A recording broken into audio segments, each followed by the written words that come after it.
determinados colectivos de personas, se llaman colectivos o grupos de personas que están organizados en redes sociales y que incluso parecería que incentivan este tipo de conductas de acoso, con lo cual estamos frente a un trastorno, ¿no? A un trastorno primero de personalidad, es algo que se van del curso sabiendo que los trastornos de tipo adaptativos, todos los trastornos que perjudican la adaptación, que hacen que una persona responda de una manera diferente o no logre sus metas, están relacionados al trastorno de la personalidad. La personalidad entonces es un constructo que nos permite entender la manera como piensa, cómo siente y cómo actúa una persona. Entonces, los trastornos de la personalidad son la puerta de inicio para todos los trastornos de salud mental. Dijimos nosotros en su momento que, por ejemplo, todas las personas que han estado expuestas a una situación traumática desarrollan el cuadro clínico de trastorno de estrés postraumático. ¿No?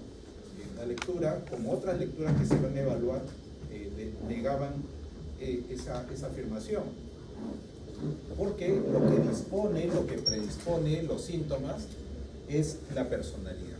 Entonces, cuando una personalidad, por ejemplo, ha sido construida de manera inestable significa que todavía no resuelve la crisis de identidad, o en su consolidación siempre ha sido una personalidad que está contra el sistema, hablo contra el sistema de personas, el sistema de relación interpersonal. Entonces vamos a tener cuadros clínicos que van a generar estos problemas de adaptación. Entonces, podríamos decir, en conclusión, que este problema del acoso es un problema en realidad de salud mental, es un problema de personalidad, pero dentro de la personalidad que nosotros hemos mencionado está la forma de pensar, está la forma de sentir, la manera de tomar decisiones y las relaciones sociales. Cuando los procesos cognitivos se desadaptan de los procesos sociales, pueden surgir conductas agresivas, conductas de acoso. Pero en el medio, entre estas dos variables, está el desarrollo psicosexual. Porque el desarrollo psicosexual no solamente está relacionado con impulso sexual, con líbido, sino está relacionado con roles. Desde el momento en que una persona se percibe como varón o mujer y se adscribe a las normas, es parte de su adaptación.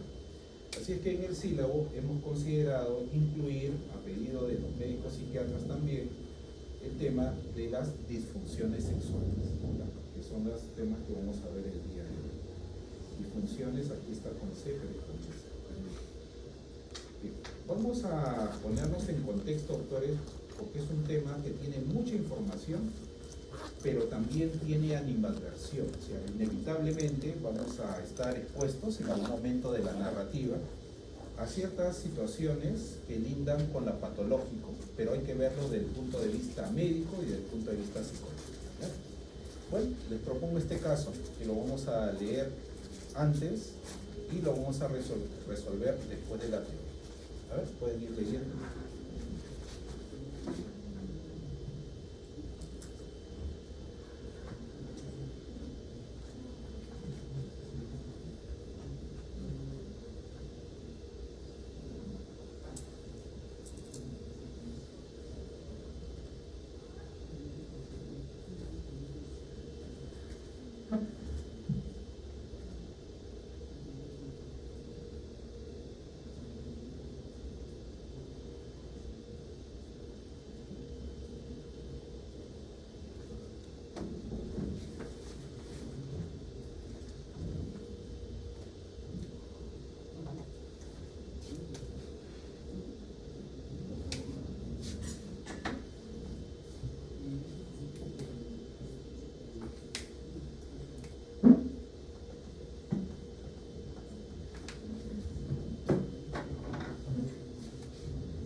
nosotros acá tenemos, lo que nos llama la atención es que estamos frente a un paciente. Le llamamos paciente porque es una persona que solicita ayuda, o sus familiares también, de 19 años de edad, que tiene un nivel de escolaridad todavía en proceso, pero lo que caracteriza es su conducta desadaptativa.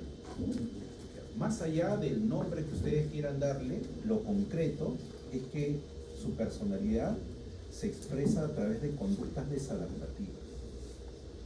Y recuerden que la palabra desadaptativo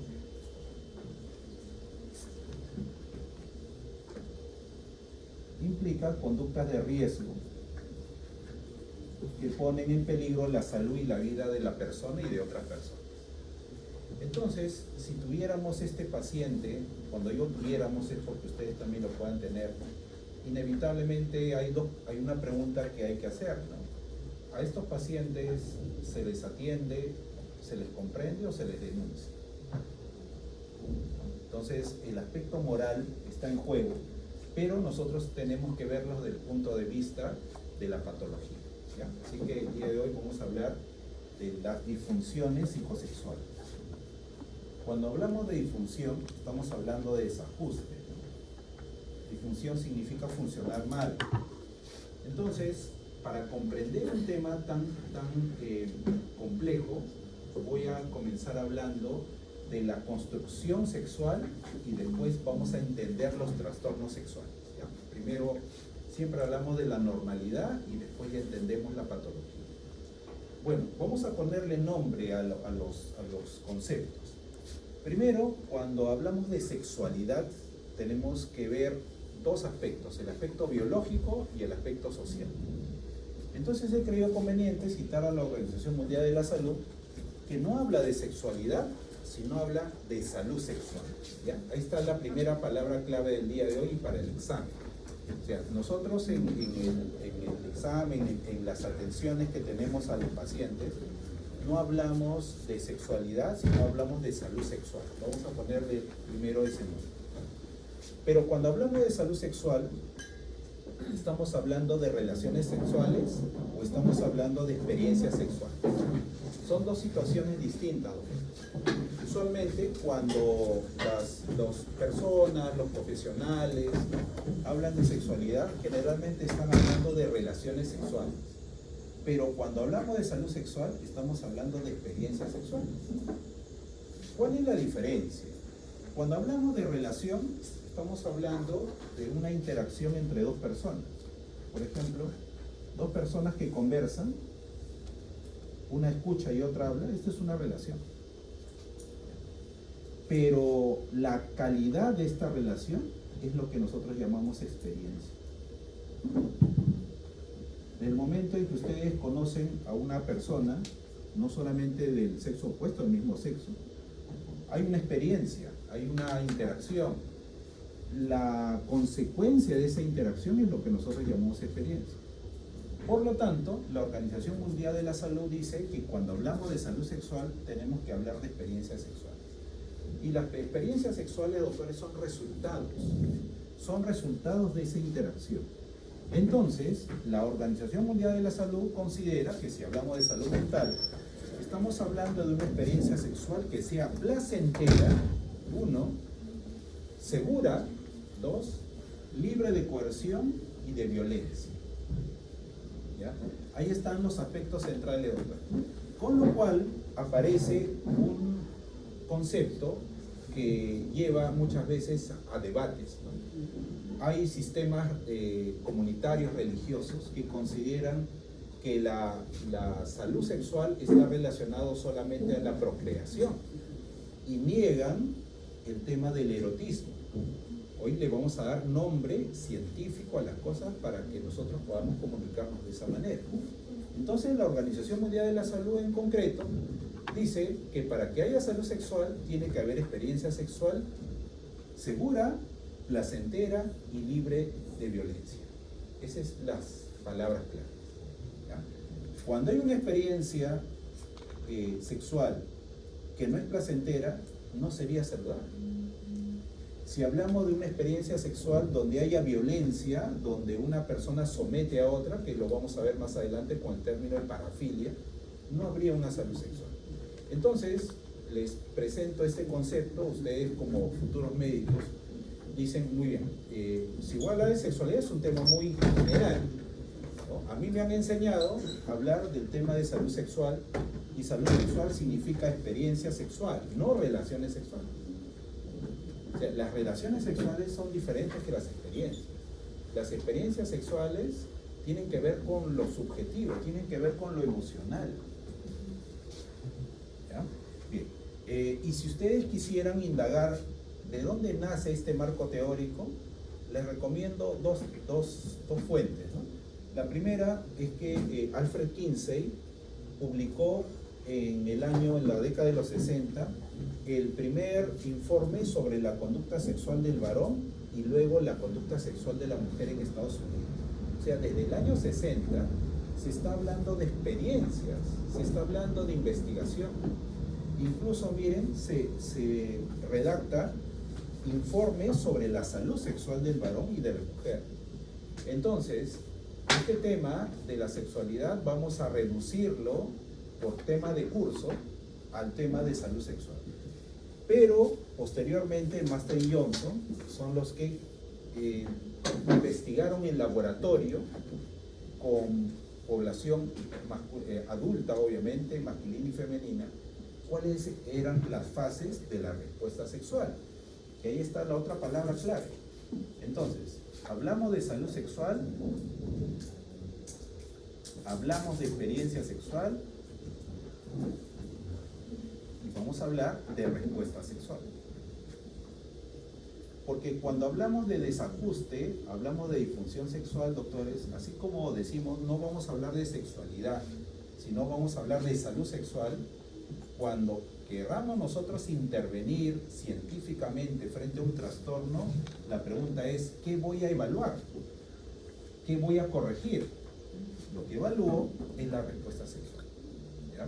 Entonces, los estudios de Master y Johnson dijeron que la respuesta sexual se clasifica en las tres grandes fases.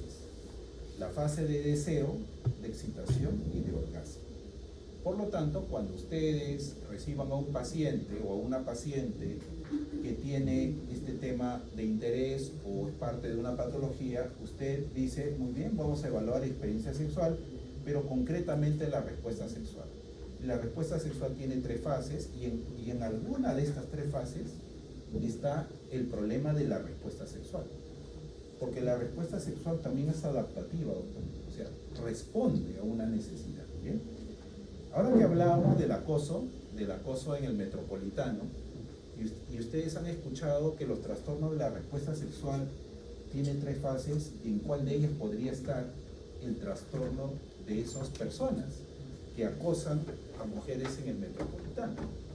¿Será un problema en la fase del deseo sexual? ¿Será más bien un conflicto en el área de excitación? ¿O será un problema en el orgasmo? ¿Ya? Eso lo vamos a ver más adelante. Desde el punto de vista social,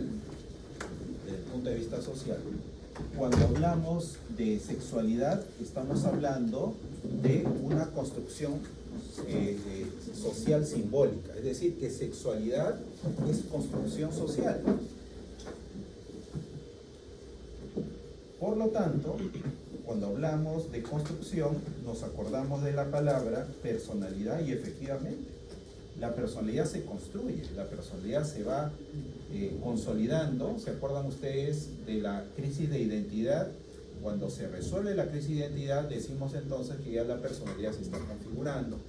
No se olviden de la neurociencia cuando menciona que entre los 20 y 25 años se consolida la corteza prefrontal, entonces biológicamente hacia los 25 años ya tendríamos una personalidad desde el punto de vista biológico y social consolidándose, ¿no? Y las experiencias van a surgir cada vez, digamos, posteriormente. Sin embargo, ¿se acuerdan también cuando ya vamos cerrando el curso? Estoy haciendo como una especie de repaso para que queden palabras clave para su siguiente curso. Que la adolescencia cada vez comienza más temprano y termina cada vez más tarde. Pero ¿desde cuándo biológicamente las personas son, digamos, están en condición de procrear?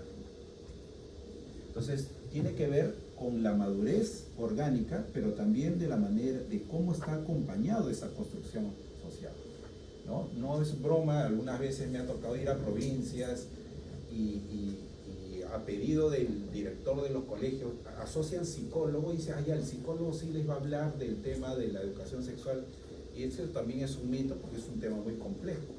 Pero cuando he tenido que trabajar, los chicos me preguntaban, ¿y de qué nos va a hablar? Entonces vamos a hablar de sexualidad. ¿Qué quiere saber, profesor?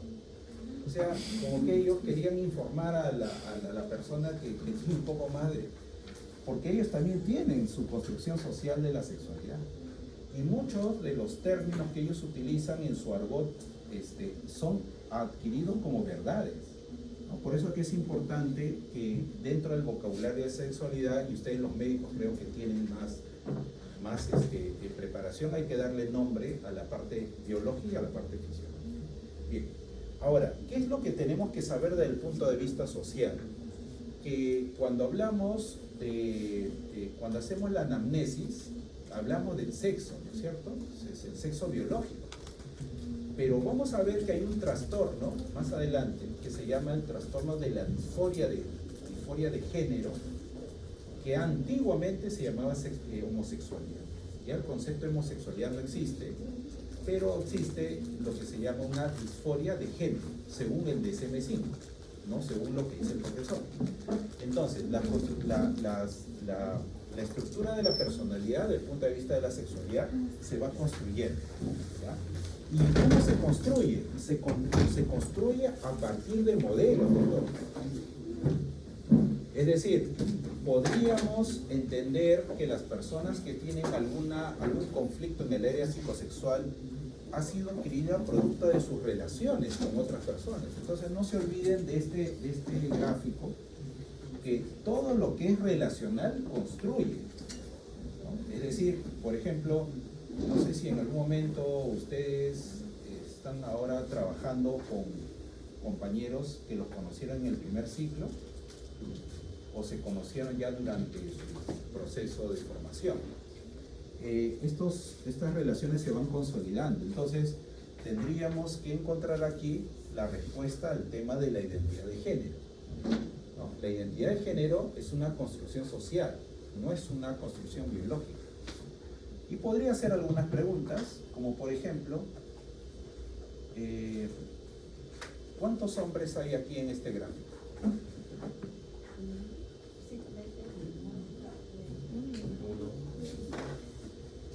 ¿Cuántos hombres hay? ¿Y cuántos varones?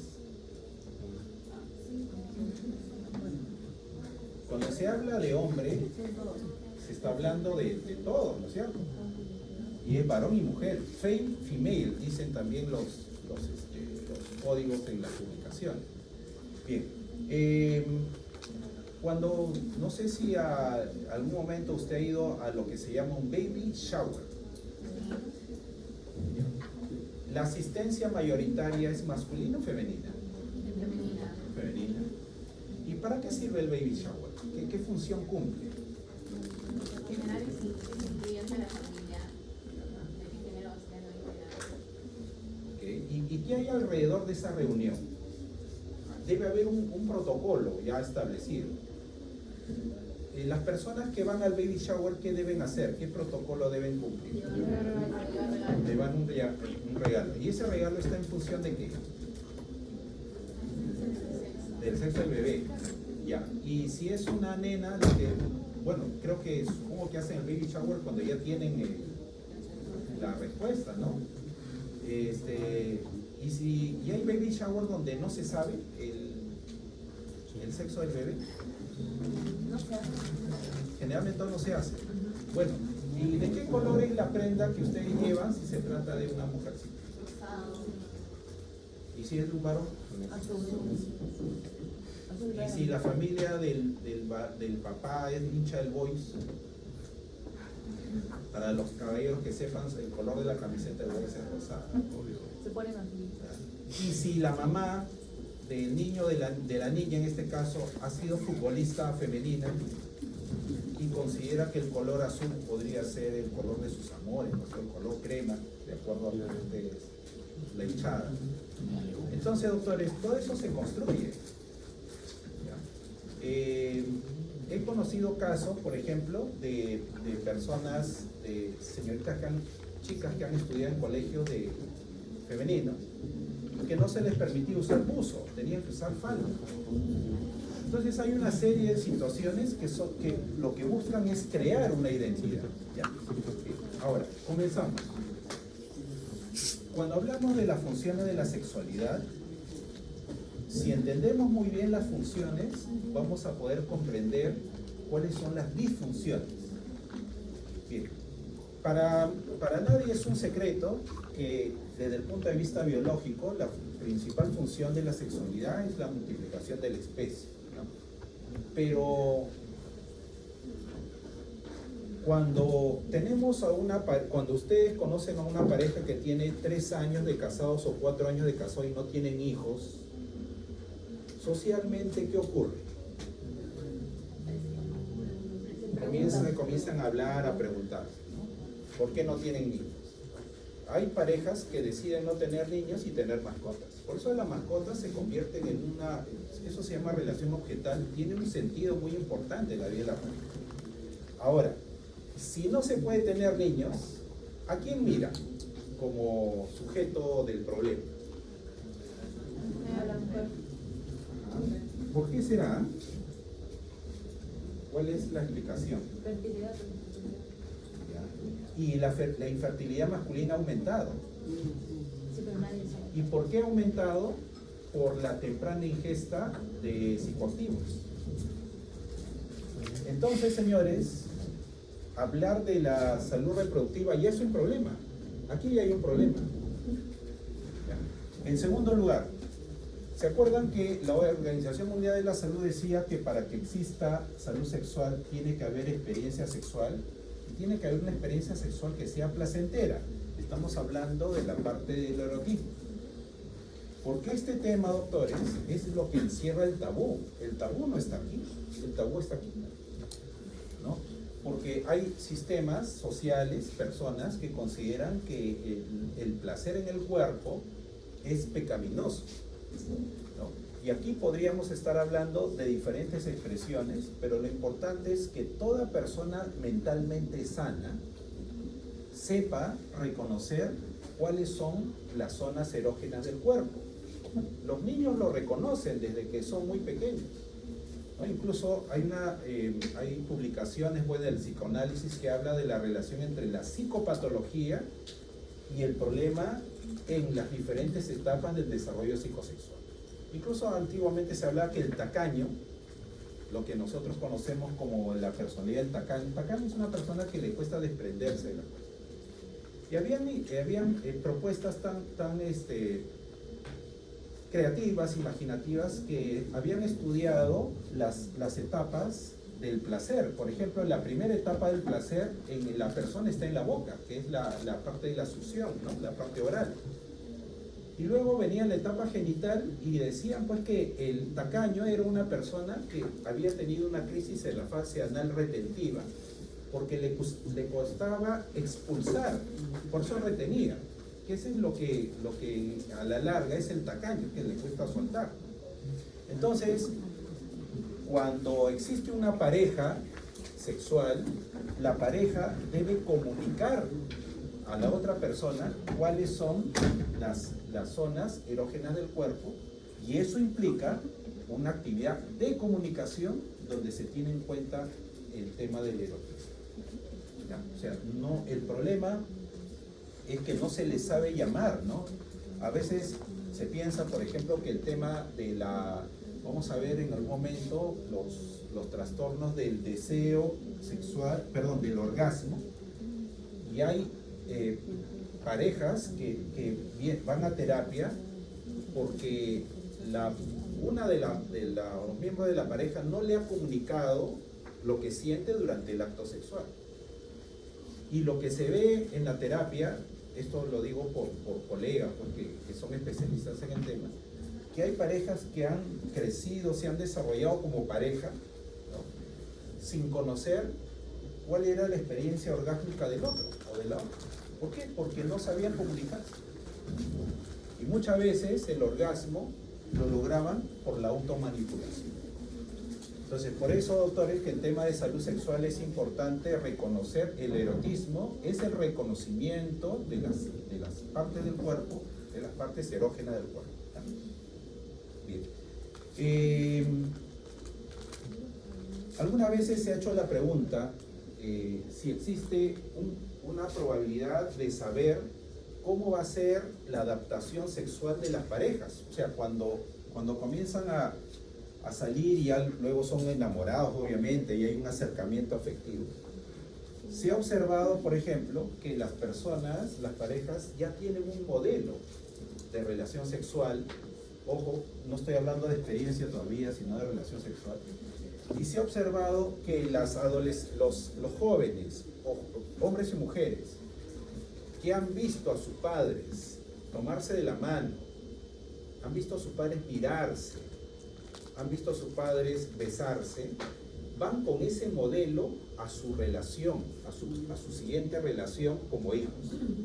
A diferencia de los hijos que no han visto o no han podido ver o no han querido ver o ha habido diferentes circunstancias y se van con un modelo sin un modelo. Entonces, esto es lo que se habla esto es lo que se llama el apego, que hablamos nosotros al inicio. Es decir, las imágenes de las experiencias modeladoras de los padres nos los llevamos para nuestra siguiente relación. Por lo tanto, habría una relación entre el apego infantil y el apego de pareja. ¿Cómo podría, ojo, estoy hablando en condicional, cómo podría explicarse este asunto? A ver, se los doy como ejemplo mejor, ¿no? Ustedes, si conocen, digamos, obviamente conocen a sus abuelos ustedes. ¿Habrá algún parecido entre la mamá, no voy a hablar de la familia de ustedes para no confundir, pero voy a hablar de una pareja? O sea, unos hijos que conocen a su padre. Ya. La mamá se parece a la abuela, tiene algún parecido en comportamiento, en personalidad, y el padre se parece al abuelo. ¿Me entienden la pregunta, no? Estoy viendo si se parecen las parejas. O sea, ahí está papá, mamá, ¿ya? Los dos son una pareja. Ahora, los abuelos, la mamá se parece a la esposa y el abuelo se parece al esposo. Lo que explica la teoría social es que sí debe haber un parecido porque nadie escoge algo que no conoce. Todos escogen algo que alguien a quien conoce. Entonces, por eso que el tema afectivo en la relación sexual, doctores, es muy importante. Aquí, por ejemplo, se puede entender lo siguiente. Desde el punto de vista psicobiológico y desde el punto de vista cultural, en algunas culturas, el hombre podría tener una relación sexual con una mujer a quien no quiere, porque no siente un afecto. ¿Pasará lo mismo en la mujer con un varón? Si fuera desde el punto de vista heterosexual. Es decir, en la mujer, desde el punto de vista psicobiológico, le sería muy difícil entrar en una intimidad con una persona que no conoce, porque no siente un afecto. Y por otro lado, finalmente, doctores, las relaciones sexuales son relaciones sociales. Repito, las relaciones sexuales son relaciones sociales. ¿Qué significa? Que la experiencia sexual está en función de cuánto se conocen, de cómo es esa relación. Anteriormente se escuchaba, no sé si les conté de la película, si les he contado, me lo dicen porque de repente estoy repitiendo mucho, ¿no? Un nieto le pregunta a su abuelo, ¿cómo sé si la chica con la cual estoy saliendo, le decía, va a ser mi esposa? Y el abuelo asombrado, porque no estaba pues que un joven tan joven le pregunte por su esposa si todavía falta mucho tiempo. Bueno, entonces el abuelo le dice, mira, haz lo siguiente, toma un taxi, abre la puerta, que ella entre, se sienta, y tú cierras la puerta. Y tú te das la vuelta, no te vayas a ir, te das la vuelta. Si tú ves que ella te está mirando durante todo el trayecto y luego te abre la puerta, ella es. ¿Por qué? Porque primero te extraña cuando no te ve. Y en segundo lugar, así como tú fuiste receptivo al abrir la puerta, ella también hace lo mismo. Esa es una relación social. O sea, hay dos, creo ya está demostrado que hay dos condiciones para que las parejas duren mucho tiempo juntas, ¿no? Y entiendo que la experiencia sexual debe ser grata también. Que cuando son amigos o enamorados, conversen bastante. No se aburran conversando, porque cuando sean longevos, solamente les va a quedar conversar, ¿no? Y en segundo lugar, que tenga esa disposición de recordarte cuando no estás. Creo que esa es la mejor predicción, que cuando estás en la mente de la persona, cuando físicamente no estás, eso es lo que hace que las personas estén muy bien. Solo que a un señor que cumplió, creo que algo de 58 años de casado con la esposa, solamente había tenido una esposa. Récord Guinness, eso sí hace como 20 años, ¿no? Le dicen, ¿cuál es el secreto de vivir tanto tiempo con una persona? Él dijo, muy simple, decir a todos sí mi amor, nada. Ya, es un tema relacional. ¿Alguna pregunta hasta aquí, doctores? Ya. Bien, ¿cuáles son las 4 funciones de la sexualidad? Reproductiva, erótica, afectiva, relación. Así es que cuando ustedes quieran ver alguna dificultad en la relación, no estoy hablando de la disfunción, sino de la relación, hay que encontrarla en estas 4 preguntas, en estas 4 áreas, que lo podemos convertir en preguntas. Muy bien, comenzamos con la definición de disfunción sexual. ¿Ya? Cuando hablamos de disfunción sexual, doctores, por si acaso, este es un paper que habla de la disfunción sexual femenina, pero ojo, aclaro, ¿ya? Si están grabando, esto va a servir bastante, que la disfunción sexual no es femenina solamente, es una disfunción hombre, masculina y femenina, sino que aquí está la mejor definición. Me siguen yo leo y ustedes siguen aquí. Miren, la disfunción sexual femenina se define como un trastorno en el deseo, excitación y orgasmo, ¿no?, seguido del dolor durante la relación sexual. Entonces, si nos quedamos con las palabras clave de disfunción sexual, es trastorno en la respuesta sexual. Y la respuesta sexual, ¿se acuerdan cuáles son las 3 fases? Deseo, excitación y orgasmo, ¿ya? Pero más dolor.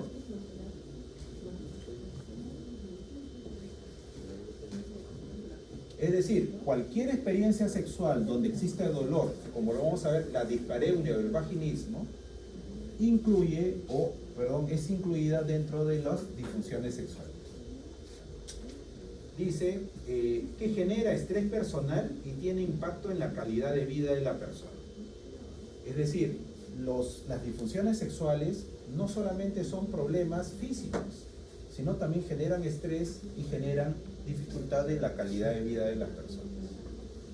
Entonces, por eso que incluimos este tema dentro del sílabo, porque afecta la calidad de vida de las personas. Ahora, la prevalencia de disfunción sexual femenina oscila entre el 38 y 64% y están asociados a diferentes factores, como por ejemplo la edad, ¿no? Las mujeres posmenopáusicas tienen más dificultades en la respuesta sexual que las mujeres más jóvenes, ¿no? Dice, por ejemplo, que al comparar mujeres de 30 años con mujeres de 60 años, aumenta significativamente la prevalencia del síntoma del trastorno orgásmico, del deseo sexual y los trastornos de excitación. Pero usted va a preguntarle a todo paciente que como motivo de consulta está una disfunción, una aparente disfunción sexual, el hábito de fumar, el estado marital, acá habla de la salud mental entre los dos, el nivel de educación, religión, trabajo, enfermedades persistentes y depresión. ¿Ya? Entonces, a ver, doctores, por lógica, si la respuesta sexual está conformada por por 3 fases, deseo, excitación y orgasmo, entonces vamos a estudiar la normalidad de cada una de estas etapas y luego explicar por qué encontramos disfunción. Cuando hablamos de la fase del deseo, según Master y Johnson, la fase del deseo es una fase de carencia. ¿Ya? Toda fase del deseo es una fase carencial. Pero en esa fase carencial aparecen las fantasías, que es la imaginación que la persona tiene en el momento en que se inicia la respuesta sexual. La respuesta sexual no comienza con la excitación, doctores. La respuesta sexual comienza con la carencia, reconocer la carencia, aparición de fantasías y luego ir en búsqueda o ser, como dice ahí, receptivo de una provocación sexual. Por eso decimos, la persona experimenta fantasías y sensaciones de urgencia variable que lo impulsan a buscar las relaciones sexuales o mostrarse receptivo a ellas. ¿Ya? O, no es y, es o. Entonces, aquí nomás, doctores, si nos quedamos en la fase del deseo, se podrían explicar muchas disfunciones sexuales, porque alguna de las personas podría suponer que él o ella es el receptor de la urgencia, cuando en realidad uno tiene que ser el receptor y otro tiene que ser la persona que busca. Entonces aquí tiene que verse ambas cosas, ¿no? Ahí lo dejo, si no me voy a demorar. La segunda etapa se llama la etapa de la excitación, que es una etapa de cambios fisiológicos. Aquí ya no hay nada psicológico. Lo psicológico está en la fase del deseo, pues una fase de carencia, de imaginación. En la fase de excitación ya hay cambios fisiológicos.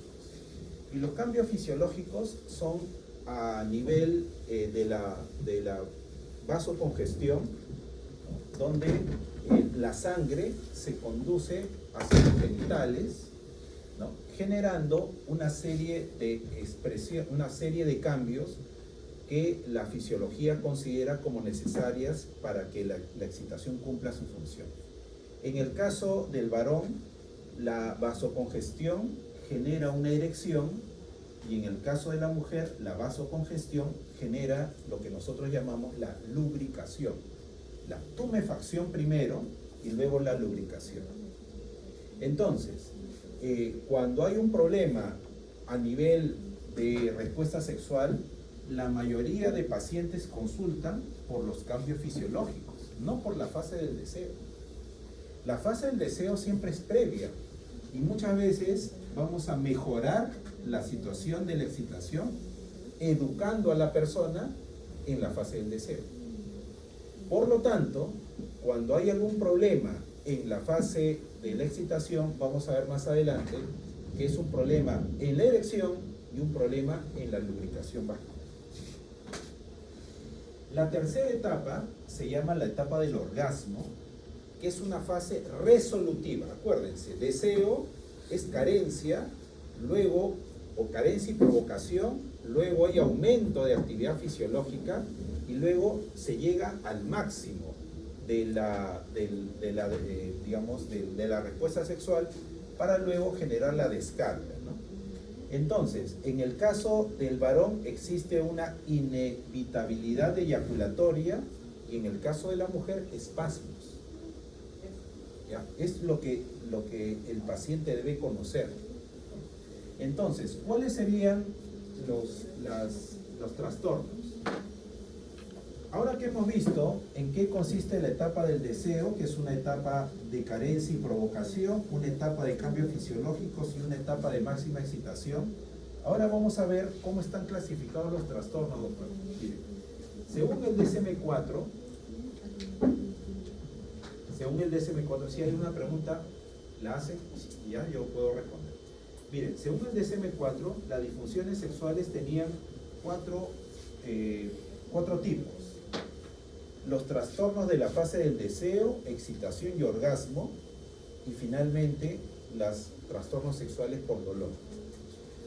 Pero actualmente en el DSM-5 se habla de todo lo anterior más los trastornos parafílicos, que son los que vamos a terminar explicando lo que sucede en el metropolitano. Está aquí, y la disforia de género, que es el rechazo a el sexo biológico, ¿no? Sí, antiguamente se llamaba homosexualidad, ahora se llama disforia de género, que ha sido motivo de muchos debates últimamente, ¿no? Bien. Ahora, comenzamos a explicar. ¿Cómo se llama, pregunta de examen parcial, por ejemplo, cómo se denominan los trastornos del deseo sexual? Los trastornos del deseo sexual son dos, ¿no? El trastorno del deseo sexual hipoactivo y la aversión al sexo. ¿Ya? Miren, deseo sexual hipoactivo, yo estoy pronunciando diferenciadamente para que se den cuenta del nombre.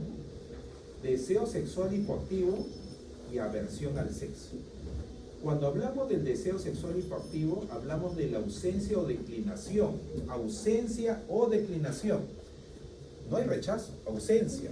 O sea, cero o disminución del deseo de la actividad sexual y de la fantasía sexual. En cambio, en el trastorno por aversión, dice, hay una aversión o rechazo extremo recurrente al contacto sexual genital y evitación de dicho contacto en forma total o casi total con una pareja sexual. Entonces, ¿cuáles son las palabras clave, doctores, en el trastorno por aversión? Que hay un rechazo, pero es un rechazo al contacto sexual genital, no es al contacto físico, o sea, de tocar las manos, el hombro, la cara, ¿no? Sino es el contacto genital. Recuerden que en la etapa del deseo es una etapa de fantasías sexuales. Por ello que incluso ustedes van a ver en los papers, cuando se hace terapia sexual, no se comienza por la activación fisiológica, se comienza por la activación de la fantasía sexual. Esa es parte de la terapia, tanto en hombres como en mujeres. ¿Cómo se llaman los trastornos de la excitación sexual? Ahí falta una C acá arriba. Sexual, son de dos tipos, ¿ya? En el caso de la mujer vamos a ver una incapacidad recurrente o persistente para obtener o mantener la respuesta de lubricación vaginal durante todo el acto sexual, y en el caso del varón es la incapacidad persistente o recurrente para obtener o mantener la erección durante toda la actividad sexual, ¿no?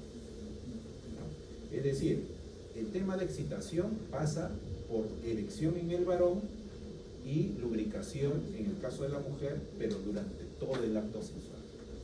Por ello que en la fase del deseo es una fase necesaria dentro de la educación sexual. ¿Por qué? Porque los trastornos de la respuesta sexual no son trastornos fisiológicos ni mecánicos, sino que requiere una dosis de acercamiento, una dosis de provocación, una dosis de aceptación, ¿no? Vamos a ver que muchos pacientes con trastorno de personalidad se enfocan solamente en la excitación y en el orgasmo, pero no en el deseo, que requiere un trabajo, requiere una educación. Bien, ahora, ¿se acuerdan que mencionábamos que la etapa del deseo es una fase de carencia y luego venía la excitación, que es una fase de cambio en la respuesta, o sea, es casi prepararse para la lucha? ¿Qué será el orgasmo entonces? El orgasmo es la culminación. Entonces, si es que hay trastorno en la excitación, va a haber trastorno en el orgasmo, pues, doctores. Entonces, se repite el nombre del trastorno orgásmico masculino y femenino, es decir, erección y lubricación, Pero aparece, en el caso del varón, lo que se llama la eyaculación precoz, ¿no? La característica esencial de este trastorno es la eyaculación persistente o recurrente que se presenta en respuesta a una estimulación sexual mínima o se da antes, durante o poco tiempo después de la penetración. Más adelante voy a poner el DSM-5 porque se habla de que hay eyaculación precoz primaria y secundaria. Primaria porque siempre hubo esta aceleración, digamos, y secundaria cuando se perdió el control. Bien, no sé si hay hasta aquí alguna pregunta sobre los trastornos de la fase del deseo, excitación y orgasmo. ¿Hay alguna pregunta? ¿Ninguna? Bien. Entonces, ¿se acuerdan? Según el DSM-4, disfunción sexual es trastorno en la fase del deseo, excitación y orgasmo más la presencia de dolor. Ahí comenzamos. Vámonos al siguiente. Los trastornos sexuales por dolor son de dos tipos, la dispareunia y el vaginismo. La dispareunia, tanto en hombres como en mujeres, y el vaginismo en mujeres. Pero ¿dónde está la diferencia? Miren, en el caso de la dispareunia, hay un dolor recurrente o persistente que está asociado al acto sexual. Es decir, hay acto sexual con dolor. Pero en cambio en el vaginismo no hay actividad sexual porque no hay penetración debido a que hay espasmos voluntarios en la musculatura del tercio externo de la vagina. Entonces, ustedes comprenderán que cuando hay un forzamiento, eso es lo que provoca el dolor, pero en realidad el dolor se produce por los espasmos involuntarios. A diferencia de la dispareunia, donde sí hay acto sexual, ¿no? Pero con dolor. Aquí en el vaginismo es el tema del contacto, el inicio de la penetración. No sé si hay una pregunta sobre dispareunia y vaginismo, trastornos sexuales por dolor. Ya. Miren, ya tenemos trastorno en la fase del deseo, excitación, orgasmo y dolor. Vamos a ver que en el DSM-5 se presentan las parafilias. ¿Ya? Aquí sí requiero su atención, pueden interrumpir en cualquier momento. Ustedes notan que estoy siendo bastante fluido porque pretendo terminar a las 7:10 para que tengan tiempo de organizarnos y hacer su examen de caso clínico.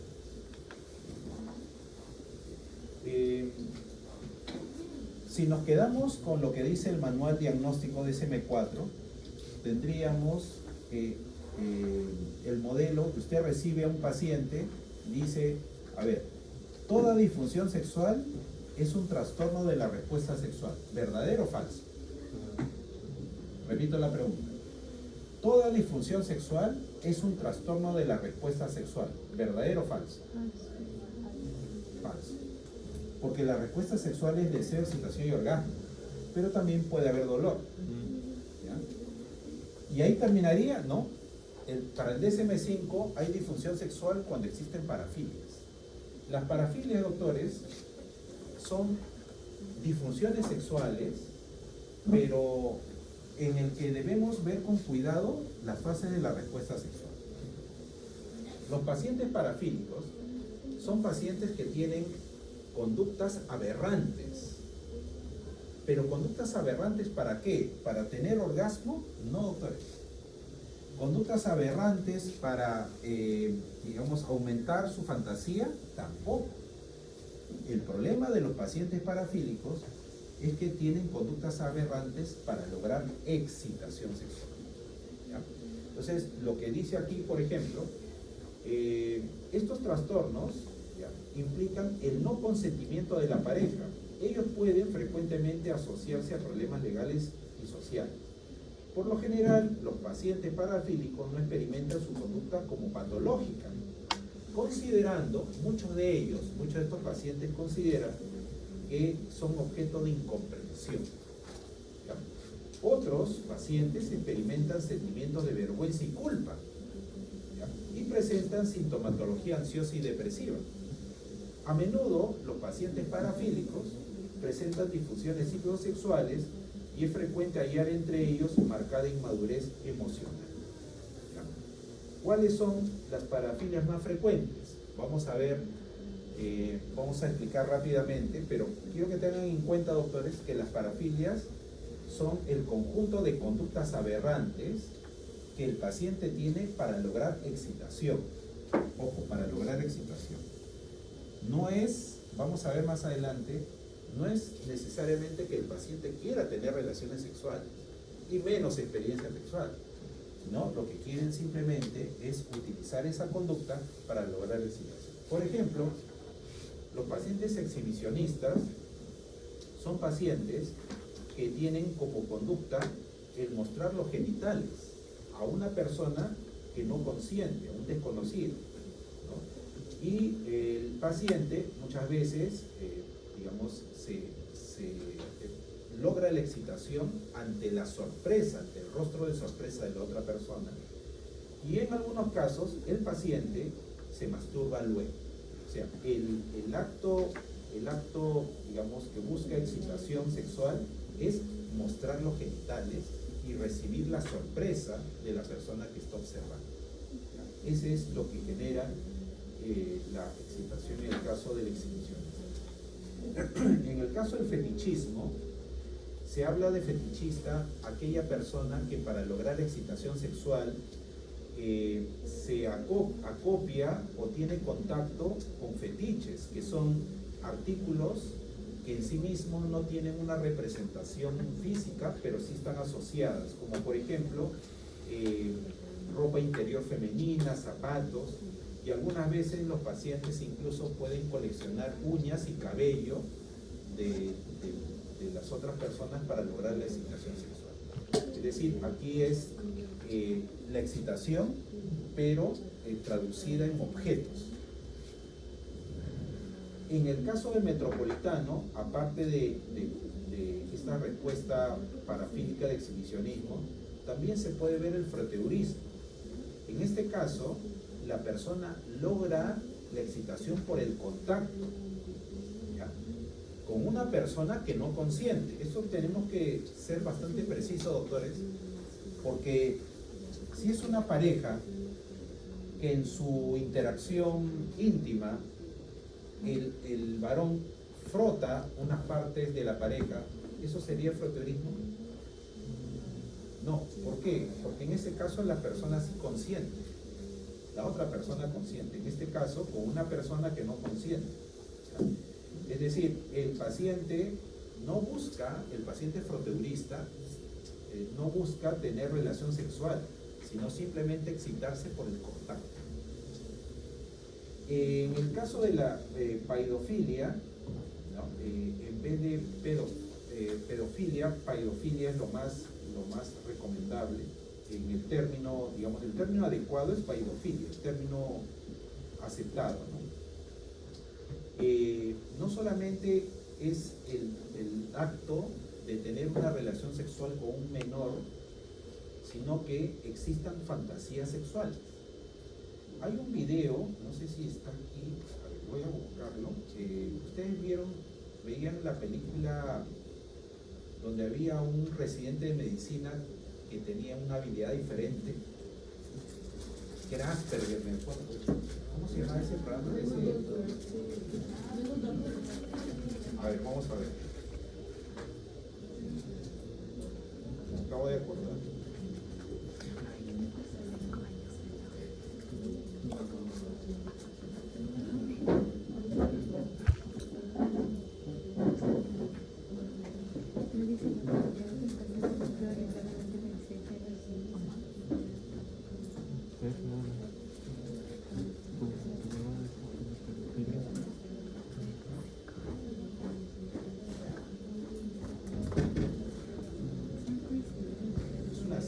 Son señales. Yo no sé, que investigues. Yo te dije que mira, era policial. Te lo puedo contar si quieres. Yo conozco a tu gente. ¿Verdad? Ya, pero después.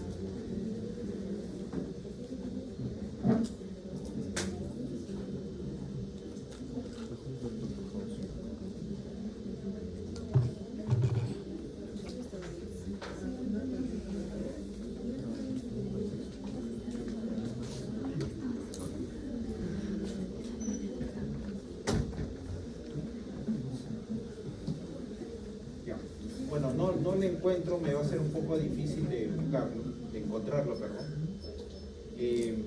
Lo que quería mencionar es que, a ver, si ustedes de repente buscan el capítulo, es de un paciente adulto temprano que llega a una emergencia por tener una lesión en su genital. Estaba sangrando. Entonces, las dos médicos, mujeres, evalúan y le preguntan qué ha pasado. Y después de muchas preguntas, él explica que cada vez que le venía a la mente el deseo de tener un contacto con un menor, se lesionaba, porque ya había dejado de tomar una medicación que impedía ese tipo de imagen.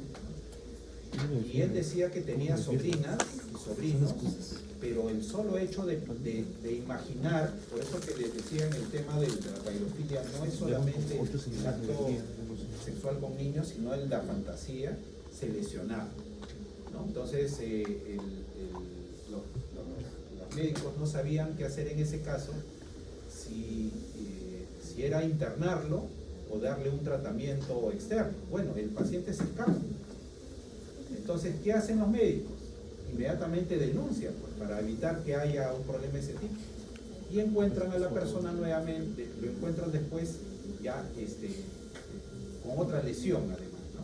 Entonces, es un paciente que no iba aparentemente a atentar contra un niño, pero sí tenía la fantasía. Entonces, eso también califica para paidofilia. Luego, y ya vamos terminando, tenemos al voyeurismo. Algunas veces se ha mencionado que la persona que consume pornografía sería un voyeurista, porque se considera una observación repetida y subrepticia de gente que está desnuda, divirtiéndose o realizando el coito, ¿no? En el caso, el voyeur, que es la persona que observa, no busca tener un contacto sexual necesariamente, ¿no? Pero es la forma de lograr excitación, pero sí, en algún caso, lograr masturbación. Aparecen dos parafilias que son controvertidas porque ambas se pueden dar en una relación de pareja. Me refiero al masoquismo y al sadismo. En el caso del masoquismo sexual, se habla del experimentar dolor, o sea, la persona se excita siendo objeto de víctima de agresión sexual. Por eso decimos el masoquista consigue la excitación sexual a través del sufrimiento, ¿no? Siendo humillado, golpeado, atormentado de cualquier manera. Esa es la forma de lograr excitación en el caso del masoquismo. En el caso del sadismo, más bien es lograr la excitación produciendo sufrimiento a la otra persona, ¿no? O sea, la excitación sexual es viendo a la pareja sufrir. Y la última, ¿se acuerdan? Sigo colocando en la pizarra. La respuesta, disfunción sexual es igual a trastorno de alguna respuesta sexual más dolor más parafilias. Pero el manual DSM-5 dice más la disforia de género. ¿Qué es la disforia de género? Es un trastorno de identidad de género, ¿no? En el cual la persona rechaza su sexo biológico, uno. El manual diagnóstico dice, número 2, que la persona busca tener el genital del sexo opuesto. Y en tercer lugar, la persona hace esfuerzos para cambiar o para anular los genitales propios de su sexo biológico. Esas son las tres características de la disforia de género. O sea, lo que marca la disforia de género es el rechazo al sexo biológico de la persona. 1. 2. Que la persona hace intentos de tener, digamos, de dejar de lado, de esconder, mutilar, ¿no?, sus propios genitales para adquirir los genitales o desear los genitales del sexo opuesto. Esas son las tres condiciones. Hubo un caso en Lima en el que, bueno, esto fue parte de una entrevista en un programa que se llamaba Panorama, creo que todavía en Canal 5 tiene el mismo nombre, vamos a llamarle paciente, de un adulto medio que había pedido a los cirujanos que mutilen los genitales masculinos. Y después de un tiempo tuvo acercamiento con mujeres, y en una de esas relaciones íntimas el paciente expresa que sintió erección, pero no había el genital, no había el pene. Entonces tuvo tal frustración que hizo trámites para que le devuelvan el órgano desprendido. ¿Dónde está el problema? ¿El problema es fisiológico o el problema es mental?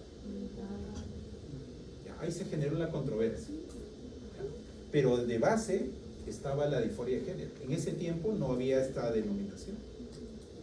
Entonces, ¿qué hacemos con una persona que rechaza su sexo biológico, uno, que quiere tener los genitales de la otra pareja y que hace esfuerzos para operarse? Son las tres condiciones.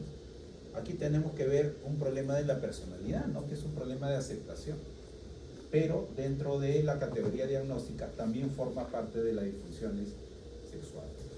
Entonces, doctores, para irnos a prepararnos para el examen de casos clínicos, este es el caso con el cual iniciamos la sesión. ¿Qué tipo de disfunción sexual observaría? Exhibicionismo. A ver, vamos a leer primero.